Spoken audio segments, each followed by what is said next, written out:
Sin miedo, lo malo se nos va volviendo bueno. Las calles se confunden con el cielo. Muy buenas noches, ¿cómo están ustedes? Gente linda del Sereno.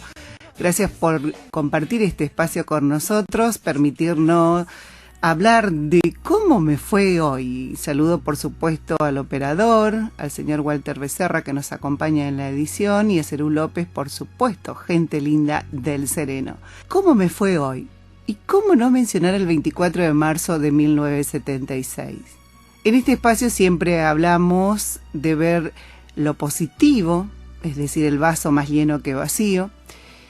Y en esta fecha tan especial que, bueno, si bien hoy ya es 25 de marzo, no deja de remitirnos a esa fecha icónica de tanto dolor, desaparición y muerte.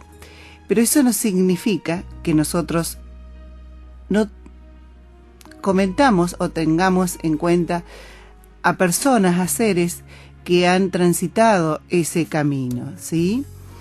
Y por eso me gustaría compartir, digamos, un resumen chiquitito del libro de Numi Silva que titula La vida entre paréntesis, donde habla de el transitar de ese tiempo, de esa época nefasta de la Argentina, de varios misioneros y misioneras, ¿sí? Y sobre todo rescatar dos partes, cómo ellos transmutan ese estar en esos momentos de cárceles y de dolor. Y por eso quería mencionar dos puntos, el tema de la resiliencia, como digamos esa parte que tenemos los seres humanos de transmutar, como les decía, de cambiar esa realidad, aunque sea por momento, para seguir adelante, ¿no? Y les cuento un poco lo que sería la resiliencia. La resiliencia dice que es la capacidad para afrontar la adversidad y lograr adaptarse ante la tragedia, los traumas, las amenazas o el estrés severo. Ser resiliente no significa no sentir dolor físico, emocional o dificultad ante la adversidad como la muerte o las torturas. Y también quiero remitirme así rapidito a un psiquiatra, Víctor Frank, que en la época del Holocausto, ¿sí?, de la Segunda Guerra Mundial, él estuvo en el campo de concentración y después él escribió un libro que se llama El hombre en busca del sentido. Y podemos rescatar, decir, es sumamente interesante y recomendable, así como el libro de Numi Silva, el libro El hombre en busca del sentido. Y dice así una partecita, ¿no?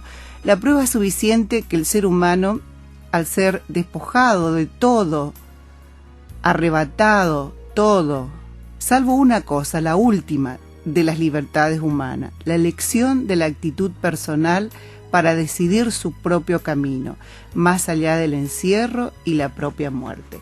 Y por eso quería compartir esta parte del libro de Numi Silva que titula La vida entre paréntesis. Dice: recuerda, Germania, que la víspera del día en que apresaron a Pelito, el viento norte sopló intensamente, levantando a su paso una espesa polvareda roja. Y entrada la tarde, las ráfagas cesaron y el atardecer se ensombreció con negros nubarrones, como si el sol hubiera perdido su brillo, prediciéndole a una tormenta. Este comportamiento de la naturaleza produjo en Germania una mala espina, aunque fueron otros los indicios que le anunciaban algo desagradable, noticias que eran de suponer en octubre de 1976. Y aquí voy a esto de la resiliencia, ¿no? Como en esta parte de la página 133 de La vida entre paréntesis del libro de Numi Silva, que relata un pedacito de cómo esos militantes políticos, cómo esos presos políticos transmutaban ese dolor a través de esto. También formaron un grupo coral con 4 voces bajo la dirección orquestal de Aníbal Velázquez. Todas las canciones se interpretaban con gestos labiales. porque si alguno de ellos alzaba la voz era severamente castigado, aunque nunca necesitaron motivos para que les llovieran los golpes. La mejor manera de reírse de los guardias eran los gestos. Entonces el goce y la alegría vibraba muy adentro de sus corazones. Era una manera de burlar a la muerte, que noche a noche golpeaba sus horas. A esta altura del encierro, hasta el hecho que los consideraran locos le parecía un halago por parte de esos profesionales de la muerte. Lo más simpático fue cuando Julio Gómez hizo una corrección sobre los tonos altos y se rieron con ganas al pensar cómo podía detectar tal error si las voces quedaban apretadas en la garganta y lo único que podían percibir eran los movimientos de la boca. Hasta ellos empezaron a desconfiar de su propia cordura. Entonces nos decimos, si ellos pudieron, nosotros también.